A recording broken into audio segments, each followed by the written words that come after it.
Hi, welcome to love talkies. Priya Sakhi episode number 17. అక్షర విక్రమ్ పెళ్లి చేసుకోవడానికి registrar ఆఫీస్కి వచ్చినప్పుడు దండలతో అక్కడికి వచ్చిన లీలావతిని చూసి షాక్ అయిన అక్షర, మీరేంటండి ఇక్కడ అంటూ ఆమెను హగ్ చేసుకుంటూ అడిగింది. నా చేతుల్లో పెరిగిన పిల్లకి పెళ్ళవుతుంటే నేను రాకుండా ఉంటానా అంటూ అక్షర నుదుటిపై ముద్దు పెట్టింది లీలావతి. కానీ ఇది మీకెలా తెలిసిందంటీ అని నవ్వుతూ అడిగింది అక్షర. అప్పుడు లీలావతి విక్రమ్ వైపు చూసింది. వెంటనే విక్రమ్, నీ తరపున ఒకరు నా తరపున ఒకరు విట్నెస్ సిగ్నేచర్ పెట్టాలి, అందుకే నీ తరపున ఆమెను రమ్మన్నాను అని చెప్పాడు. ఇంతలో hello hello my dear friend అంటూ బొక్కేతో సహా అక్కడికి వచ్చాడు ధీరజ్. అతన్ని చూస్తూనే సైడ్ హగ్ ఇచ్చాడు విక్రమ్. హగ్ చేసుకుంటూనే లేట్ అయ్యానా అని అడిగాడు ధీరజ్. లేదులే, మేం కూడా ఇప్పుడే వచ్చాం అని చెప్పాడు విక్రమ్. అప్పుడు ధీరజ్ దూరం జరిగి విక్రమ్ను పైనుండి కింది వరకు చూస్తూ, సూపర్ ఉన్నావురా, నేను ఇలా చూస్తుంటే నాకే అని అంటున్న అతని మాటలకు అడ్డొస్తూ, చాలు చాలు ఆపు అంటూ తనే నేను పెళ్లి చేసుకోబోతున్న అక్షర అంటూ అక్షరని చూపించాడు. అక్షర చిన్న స్మైల్తో హాయ్ అని చెప్పింది. ఆమెను చూసి హాయ్ అని చెప్పిన ధీరజ్ కూడా ఈమెను ఎక్కడో చూశానే అని అనుకున్నాడు. ఇంతలో హేమంత్ ఇచ్చిన డీటెయిల్స్తో రిజిస్ట్రార్ ఆఫీసర్ ఫార్మాలిటీస్ కంప్లీట్ చేసి, విక్రమ్ గారు ప్రాసెస్ కంప్లీట్ చేయమంటారా అని అడిగాడు. అప్పుడే పక్కనే ఉన్న హేమంత్కి కాల్ రావడంతో లిఫ్ట్ చేసిన అతను అవతలి వాళ్ళు చెప్పింది విని షాక్ అవుతూ, సార్ అంటూ విక్రమ్ దగ్గరికి వచ్చాడు. ఏంటన్నట్లు అతని వైపు చూశాడు విక్రమ్. అప్పుడు విక్రమ్ దగ్గరికి వెళ్ళి, సార్, వరుణ్ గారికి మీరు అక్షర మేడంను ఇక్కడ పెళ్లి చేసుకోబోతున్నట్లు తెలిసింది, పెళ్లి ఆపడానికి ఆయన ఇక్కడికే వస్తున్నారు అని చెప్పాడు.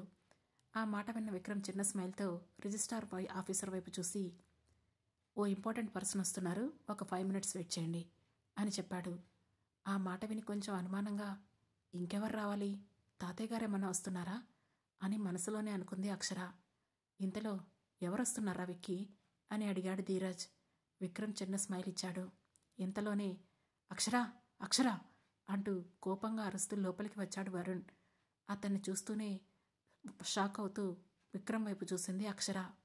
అక్షర, అసలు ఇక్కడేం జరుగుతుంది అని ఆవేశంగా అడిగాడు వరుణ్. హలో మిస్టర్, ఇది మీ పర్సనల్ క్యాబిన్ కాదు, రిజిస్టర్ ఆఫీస్, ఎందుకలా అరుస్తున్నారు అని అడిగాడు రిజిస్టర్ ఆఫీసర్. దాంతో కాస్త ఆవేశం తగ్గించుకున్న వరుణ్ డైరెక్ట్గా వెళ్ళి అక్షర చేయి పట్టుకొని, ఏం జరుగుతుంది ఇక్కడ అని సీరియస్గా అడిగాడు. జరిగేదాన్ని లైట్ స్మైల్తో విక్రమ్ చూస్తూ ఉండడంతో అసలు ఏం జరుగుతుందో అర్థం కాక ధీరజ్, లీలావతి అయోమయంగా చూశారు. అప్పుడు అక్షర ఒక క్షణం గట్టిగా ఊపిరి పీల్చుకొని ఏ భావం లేకుండా అతని చేతిని వదిలించుకొని 2 అడుగులు వెనక్కి వేసి, ఎవరు మీరు అని అడిగింది. ఆ మాటతో కోపం హద్దులు దాటిన వరుణ్ ఆమె చెయ్యి పట్టుకు లాగుతూ, నేనెవరో నీకు తెలీదా అని ఆవేశంగా అడిగాడు. ఇంతలో ధీరజ్ పక్కనే ఉన్న విక్రమ్తో, రే విక్రమ్, ఇతను కేతా గ్రూప్ డైరెక్టర్ వరుణ్ కదా, వాడేంటి నువ్వు పెళ్లి చేసుకోబోతున్న అమ్మాయితో అలా బిహేవ్ చేస్తున్నాడు, అది చూస్తూ నువ్వేమో ఇంత సైలెంట్గా ఉన్నావు అని అడిగాడు. ఇప్పుడు ఏం చేయాలో డిసైడ్ చేసుకోవాల్సింది అక్షర, కొంచెంసేపు వెయిట్ చేయి అని చెప్పాడు విక్రమ్. అప్పుడు అక్షర వరుణ్ వైపు చూసి, నిజంగా మీరెవరో నాకు తెలియదండి, ఎందుకిలా వచ్చి మా పిల్లని డిస్టర్బ్ చేస్తున్నారు అని సీరియస్గా అడిగింది. ఆ మాటకు పళ్ళు కొరుకుతూ, ఓ ఓకే, సరే అయితే, ఐఎమ్ వరుణ్, నేను నీ బాస్ని, నువ్వు నా అసిస్టెంట్ అని చెప్పాడు. మిస్టర్ వరుణ్, నా పాత జాబ్కి నా పాత లైఫ్కి రెండిటికి నిన్నటితోనే రిజైన్ చేశాను అని అతన్నే సూటిగా చూస్తూ చెప్పింది అక్షర. అలా కాదక్షర అని వరుణ్ ఇంకేదో చెప్పబోతుండగా, ఇనఫ్ మిస్టర్ వరుణ్, ఇప్పటికే చాలా న్యూసెన్స్ చేశారు, ఇట్స్ టైమ్ టు లీవ్ అని అన్నాడు విక్రమ్. దాంతో వరుణ్ వెంటనే అక్షర వైపు చూశాడు. ఆమె ముఖం తిప్పుకుంది. హేమంత్, సెక్యూరిటీని పిలువ్ అని సీరియస్గా అన్నాడు విక్రమ్. దాంతో కోపంగా విక్రమ్ వైపు చూసి అక్కడి నుంచి బయటికి వెళ్ళిపోయాడు వరుణ్. వెంటనే మొబైల్ తీసి ఒక నెంబర్కి డయల్ చేశాడు. అవతలి వాళ్ళ ఫోన్ లిఫ్ట్ చేయగానే, రావడానికి ఇంకా ఎంత టైం పడుతుంది, నువ్వు వచ్చేసరికి ఇక్కడ పెళ్లి కూడా అయిపోయేలా ఉంది అని విసుగ్గా అరిచాడు. ట్రాఫిక్లో స్టక్ అయ్యాను, జస్ట్ 5 minutes అని చెప్పారు అవతలి వ్యక్తి. త్వరగా రా, ఎట్టి పరిస్థితుల్లోనూ ఈ పెళ్లి జరగడానికి వీల్లేదు అని చెప్పి ఫోన్ కట్ చేసిన వరుణ్ కోపంగా అక్కడే అటూ ఇటూ తిరుగుతున్నాడు. అదే సమయంలో అతనికి రితిక నుంచి కాల్ వచ్చింది. వరుణ్కి లిఫ్ట్ చేయాలనిపించలేదు, కానీ లిఫ్ట్ చేయకపోతే తను అక్కడికే వస్తుంది కనుక కష్టంగానే కాల్ లిఫ్ట్ చేసి, మీటింగ్లో ఉన్నాను, మళ్ళీ కాల్ చేస్తాను అని కట్ చేయబోయాడు. వెయిట్ వరుణ్, మీటింగ్ ఎక్కడా? రిజిస్టర్ ఆఫీస్లోనా అని అడిగింది రితిక. అసలే చిరాగ్గా ఉండడంతో వాట్ డూ యూ మీన్, నా మీద స్పై చేస్తున్నావా అని అడిగాడు వరుణ్. నేను పెళ్లి చేసుకోవాలనుకుంటున్న వ్యక్తి ఏం చేస్తున్నాడో తెలుసుకోవడంలో తప్పులేదు కదా వరుణ్ అని అడిగింది Ritika. Enough Ritika, call you later అని చెప్పి ఫోన్ పెట్టేశాడు వరుణ్. దాంతో మళ్ళీ అతనికి కాల్ చేసింది రితిక. కానీ ఈసారి వరుణ్ ఎట్టి పరిస్థితుల్లో ఫోన్ లిఫ్ట్ చేయడానికి రెడీగా లేడు. అందుకే ఫోన్ సైలెంట్లో పెట్టేసి పాకెట్లో పెట్టేశాడు. మరోవైపు వరుణ్ వెళ్ళిపోయాక ఐఎమ్ సారీ విక్రమ్ గారు అని చెప్పింది అక్షర. ఇట్స్ ఓకే అని ఆఫీసర్ వైపు చూసి, ఆఫీసర్ ప్రాసెస్ కంప్లీట్ చేయండి అని చెప్పాడు విక్రమ్. తన పని తాను చేసేసి సిగ్నేచర్ చేయమని ఫైల్ను అక్షర విక్రమ్ వైపు పెట్టాడు రిజిస్టర్ ఆఫీసర్. అక్షర విక్రమ్ సిగ్నేచర్ చేశారు. ఆ తర్వాత విట్నెస్ సిగ్నేచర్ కింద లీలావతి, ధీరజ్ కూడా సైన్ చేశారు. లీలావతి తెచ్చిన దండలను అక్షర, వరుణ్ మార్చుకున్నారు. ధీరజ్ తెచ్చిన తాళిని అక్షర మెడలో వేశాడు Vikram. Congratulations mister and missus Vikram Tej, now you are couple అని షేక్ హ్యాండ్ ఇచ్చాడు రిజిస్టర్ ఆఫీసర్. ఆ మాట విని అక్షర చిన్నగా నవ్వింది. అప్పుడు లీలావతి ఆమెను హగ్ చేసుకొని, నువ్వు ఈ పెళ్ళి ఎందుకు చేసుకున్నావో ఏంటో అదంతా నీ ఇష్టం, నీ రీజన్స్ నీకుంటాయి, ఏదేమైనా సరే నువ్వెప్పుడు హ్యాపీగా ఉండడానికే ట్రై చెయ్యి అని అక్షర తల నిమురుతూ చెప్పింది లీలావతి. అక్షర సరే అన్నట్లు చిన్న స్మైల్ ఇచ్చింది. ఆ తర్వాత ఆమె విక్రమ్ను కూడా విష్ చేసి అక్కడి నుంచి వెళ్ళిపోయింది. ధీరజ్ కూడా విక్రమ్కి కంగ్రాచులేషన్స్ చెప్పాడు. ఆ తర్వాత మ్యారేజ్ సర్టిఫికెట్ తీసుకున్న విక్రమ్ అక్షరతో సహా రిజిస్టర్ ఆఫీస్ నుంచి బయటికి వస్తుండగా సరిగ్గా అదే సమయంలో ఓ ఫారెన్ ఇంపోర్టెడ్ కారు వచ్చి అక్కడ ఆగింది. ఆ కారు చూసిన వరుణ్ హడావుడిగా అక్కడికి వస్తూ ఉండగానే ఎదురుగా దండలతో బయటికి వచ్చిన విక్రమ్ అక్షరను చూసి షాక్ అయిపోయాడు.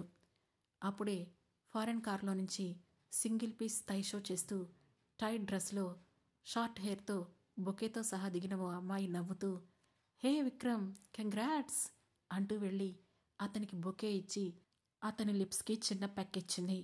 అది చూసిన అక్షరకు అంతా అయోమయంగా అనిపించింది. ఆమెను హగ్ చేసుకున్న విక్రమ్, థ్యాంక్స్ డార్లింగ్, నువ్వేంటిక్కడ అని నవ్వుతూ అడిగాడు. వెయిట్ చెప్తాను అని వెంటనే ఆ అమ్మాయి అక్షర్ ముందుకు వచ్చి, hi baby, I'm Lasya, your hubby's lover అని డైరెక్ట్గా చెబుతూ ఆమెను హగ్ చేసుకుంది. ఆమె ఏం మాట్లాడుతుందో అర్థం చేసుకోవడానికి అక్షరకు చాలా టైం పట్టింది. మరోవైపు వరుణ్ తన ప్లాన్ ఫెయిల్ అవడంతో లాస్య వైపు కోపంగా చూశాడు. అక్షర్ని వదిలిన లాస్య, కమాన్ విక్రమ్, మనం అర్జెంటుగా బయటికి వెళ్ళాలి అని అంది. వెయిట్ వెయిట్, ఎక్కడికి అని అడిగాడు విక్రమ్. ఐఎమ్ సో హంగ్రీ యార్, ఇలా ఫ్లైట్ దిగి అలా వచ్చేశాను, కమాన్ అని విక్రమ్ను లాక్కొని వెళ్ళి కారిడోర్ ఓపెన్ చేసి కూర్చో కూర్చో అంటూ అతనికి మాట్లాడే అవకాశమే ఇవ్వకుండా కారులో కూర్చోబెట్టింది. కారులో కూర్చున్న విక్రమ్ అక్షర వైపు చూశాడు. ఏం జరుగుతుందో అర్థం కాని అక్షర రిజిస్టర్ ఆఫీస్ మెట్ల మీద నుంచొని అలానే చూస్తూ ఉండిపోయింది. లాస్య, అక్షర్ ఇక్కడే ఉంది అన్నాడు విక్రమ్. నో ప్రాబ్లం, నాకు నీతో స్పెండ్ చేయాలనుంది అని అంటూనే, ధీరజ్, తనని ఇంటి దగ్గర డ్రాప్ చేసేయి అని అరిచి చెప్పిన లాస్య విక్రమ్ మెడలో ఉన్న దండ తీసేసి బయటకు విసిరేసి కార్ స్టార్ట్ చేసుకొని అక్కడి నుంచి వెళ్ళిపోయింది. అసలు ఏం జరుగుతుందో అర్థం కాక నిలుచున్న చోటనే స్థాణువైపోయింది అక్షర. ఇంతలో వరుణ్ అక్కడికొచ్చి, చూసావా అతని అసలు స్వరూపం, నన్ను కాదని వెళ్ళి పెళ్లి చేసుకున్నావు, ఇక నీకు నరకమే అని ఆవేశంగా చెప్పి అక్కడి నుంచి వెళ్ళిపోయాడు. అప్పుడే పదాక్షర అంటూ దగ్గరికి వచ్చాడు ధీరజ్. కానీ ఆమె ఉలకలేదు, పలకలేదు. విక్రమ్ లాస్యతో వెళ్ళిపోవడమే ఆమె కళ్ల ముందు కదులుతోంది. తాను చేసుకుంది కాంట్రాక్ట్ మ్యారేజ్ అని తెలిసినా ఎందుకో విక్రమ్ని అలా ఓ అమ్మాయి ముద్దు పెట్టుకోవడమే నచ్చలేదు తనకి. పైగా ఇప్పుడు విక్రమ్ అలా తనని వదిలి ఆ అమ్మాయి వెంట వెళ్ళేసరికి ఎలా తీసుకోవాలో, ఎలా రియాక్ట్ అవ్వాలో అర్థం కాక బొమ్మలా నిలబడిపోయింది. ఆమె పరిస్థితి అర్థం చేసుకున్న ధీరజ్, అక్షర, తను విక్రమ్ గర్ల్ ఫ్రెండ్, కొంచెం ఓవర్గా బిహేవ్ చేస్తుంది, ఏమనుకోకు, మిమ్మల్ని ఇంటి దగ్గర డ్రాప్ చేస్తాను అని చెప్పాడు ధీరజ్. పర్లేదు, నేను వెళ్తాను, మీరు వెళ్ళండి అని నెమ్మదిగా అక్కడి నుంచి కదిలింది అక్షర. లేదు, నేను మిమ్మల్ని డ్రాప్ చేసి వెళ్తాను, ఇలా వదిలేసి వెళ్తే విక్రమ్కి కోపం వస్తుంది అని చెప్పాడు ధీరజ్. దాంతో మౌనంగా ధీరజ్ వెంట బయలుదేరింది అక్షర. మరోవైపు ఓ 5 స్టార్ హోటల్ ముందు కారు ఆపింది లాస్య. విక్రమ్ కారు దిగాడు. అతనితో పాటే కారు దిగిన లాస్య అతని చేతిని పట్టుకొని భుజంపై వాలుతూ, I miss you so much Vikram, మనం మీట్ అయ్యి చాలా డేస్ అయిపోయింది కదా అంటూనే లోపలికి నడిచింది. విక్రమ్ చిన్న స్మైల్ ఇచ్చి సైలెంట్గా ఉన్నాడు. ఇద్దరూ కార్నర్ టేబుల్ చూసి కూర్చున్నారు. ఇప్పుడు చెప్పు, ఇక్కడ వెడ్డింగ్ జరుగుతుందని నీకెలా తెలిసింది అని అడిగాడు విక్రమ్. ఎలా తెలిసిందంటే, నీకెనిమీస్ ఉంటారు కదా, వాళ్ళకి నా గురించి తెలిసింది. వెంటనే ఇన్ఫర్మేషన్ ఇచ్చేశారు. నేను టక్కున స్టార్ట్ అయిపోయాను. అలా ఎయిర్పోర్ట్లో దిగి ఇలా స్పీడ్గా డ్రైవ్ చేసుకుంటూ ఇక్కడికి వచ్చేశాను అని కూల్గా సమాధానం చెప్పింది లాస్య. మరి ఈ కార్ అని ఆగాడు విక్రమ్. నాదే, నా వెంట కార్ కూడా తెచ్చుకున్నాను అని కన్ను కొట్టింది లాస్య. నువ్విప్పుడింత అర్జెంటుగా రాకపోతే ఏమైంది అని అడిగాడు విక్రమ్. మరి రాకుండా ఎలా ఉంటాను? నా విక్రమ్ పెళ్లి చేసుకుంటున్న అమ్మాయి ఎలా ఉంది, తనందం నాకంటే ఎక్కువగా ఉందా లేదా, నా విక్రమ్ ఆ అమ్మాయికి అట్రాక్ట్ అయ్యాడా, ఇవన్నీ చూసుకోవాలి కదా అని అడిగింది లాస్య. హో, మరి ఎలా ఉంది అమ్మాయి, నేను తనకి అట్రాక్ట్ అయ్యానా అని కళ్ళెగరేస్తూ అడిగాడు విక్రమ్. అమ్మాయి బాగుంది, కానీ నా విక్రమ్ నాకు తప్ప ఎవ్వరికీ అట్రాక్ట్ అవడు అంటూ అతని చేతిని పట్టుకొని సైడ్ హగ్ చేసుకుంది లాస్య. ఇంతలో వెయిటర్ రావడంతో టిఫిన్ ఆర్డర్ చేసి ఇద్దరు మాట్లాడుకుంటూ టిఫిన్ కంప్లీట్ చేశారు. మరోవైపు విక్రమ్ ఇంటి దగ్గర అక్షరాన్ని డ్రాప్ చేశాడు ధీరజ్. కారు దిగిన అక్షరతో, మీరు లోపలికి వెళ్ళండి, నాకు కొంచెం అర్జెంట్ మీటింగ్ ఉంది, నేను వెళ్ళాలి అని చెప్పి అక్కడి నుంచి వెళ్ళిపోయాడు ధీరజ్. అక్షర మెడలో దండతో ఒంటరిగా లోపలికి నడిచింది. అప్పటికే రేవతి హారతి తీయడం కోసం అన్నీ రెడీ చేసుకొని సిద్ధంగా పెట్టుకుంది. కార్ సౌండ్ వినడంతో హారతి వెలిగించుకొని గుమ్మం దగ్గరికి వచ్చిన ఆమె అక్షర ఒంటరిగా రావడం చూసి, అదేంటి మేడం, మీరొక్కరే వస్తున్నారు, సార్ రాలేదేంటి అని బయటకు తొంగి చూస్తూ అడిగింది. ఆ మాటతో అక్షర తెలియదన్నట్లు చేయి చూపించి ఒక్కతే లోపల అడుగు పెట్టబోయింది. మేడం, ఒక్క నిమిషం అంటూ ఆపింది రేవతి. ఏంటన్నట్లు ఆమె వైపు చూసింది అక్షర. సూర్యప్రతాప్ సార్ ఇంట్లోనే ఉన్నారు, మీరిద్దరూ పెళ్లి చేసుకుని జంటగా వస్తారని మిమ్మల్ని చూడాలని వెయిట్ చేస్తున్నారు అని చెప్పింది రేవతి. ఆ మాట విన్న అక్షర ఉలిక్కిపడి, అయితే ఇప్పుడెలా అని రేవతిని అడిగింది. మీరు వెంటనే విక్రమ్ సార్కి ఫోన్ చేయండి మేడం అని చెప్పింది రేవతి. నా ఫోన్ లోపలే ఉంది, తీసుకురండి అంటూ బయటే నిలబడింది అక్షర. రేవతి హడావుడిగా లోపలికి వెళ్ళి అక్షర ఫోన్ తీసుకొచ్చి ఇచ్చింది. అక్షర వెంటనే విక్రమ్కి ఫోన్ చేసింది. అప్పుడే టిఫిన్ కంప్లీట్ చేసిన విక్రమ్ పాకెట్లో ఉన్న మొబైల్ తీశాడు. పక్కనే ఉన్న లాస్య అందులో అక్షర అని ఫీడ్ చేసిన ఆ పేరును చూసి, తను నువ్వు పెళ్లి చేసుకున్న అమ్మాయి కదా అని అడిగింది. అవును అన్నట్లు తల ఊపిన విక్రమ్ ఫోన్ లిఫ్ట్ చేయబోతుండగా వెంటనే అతని చేతిలో నుంచి ఫోన్ లాక్కొని, ఇప్పుడే పెళ్ళయింది, అప్పుడే నీ మీద అథారిటీ చేస్తుందా, ఇంకా ఇంటికి రాలేదని ఫోన్ చేసి ఉంటుంది, I don't like that Vikram, ఇప్పుడు ఫోన్ లిఫ్ట్ చేయకపోతే వచ్చిన నష్టమేమి లేదు అంటూ ఫోన్ ఆఫ్ చేసింది. అరే, తను అలాంటి అమ్మాయి కాదు లాస్య, ఏదో అవసరం ఉండే ఉంటుంది, ఫోన్ ఇవ్వు అని అడిగాడు విక్రమ్. నో నో, నువ్వు ఇంకాసేపు ఇక్కడే నాతో టైం స్పెండ్ చేయాల్సిందే అని అతని భుజంపై వాలింది లాస్య. ఫోన్ కట్ అవడంతో మళ్ళీ విక్రమ్ నెంబర్కి కాల్ చేసింది అక్షర. కానీ అప్పటికే లాస్య ఫోన్ ఆఫ్ చేయడంతో విక్రమ్ మొబైల్ వర్క్ అవ్వలేదు. ఏమైంది మేడం అని కంగారుగా అడిగింది రేవతి. ప్లీజ్ రేవతి గారు, మీరు టెన్షన్ పడి నన్ను టెన్షన్ పట్టకండి, విక్రమ్ గారు ఫోన్ లిఫ్ట్ చేయడం లేదు అని చెబుతూనే మళ్ళీ మళ్ళీ విక్రమ్కి కాల్ చేస్తూ ఉంది అక్షర. దాంతో, మేడం హేమంత్కి ఫోన్ చేయండి, తను ఎప్పుడు సార్తోనే ఉంటాడు కదా అని చెప్పింది రేవతి. సరే అంటూ వెంటనే హేమంత్కి కాల్ చేసింది అక్షర. అతని వెంటనే కాల్ లిఫ్ట్ చేసి, హలో అక్షర మేడం అని అన్నాడు. హేమంత్ గారు, మీరు విక్రమ్ సార్ దగ్గరే ఉన్నారా అని అడిగింది అక్షర.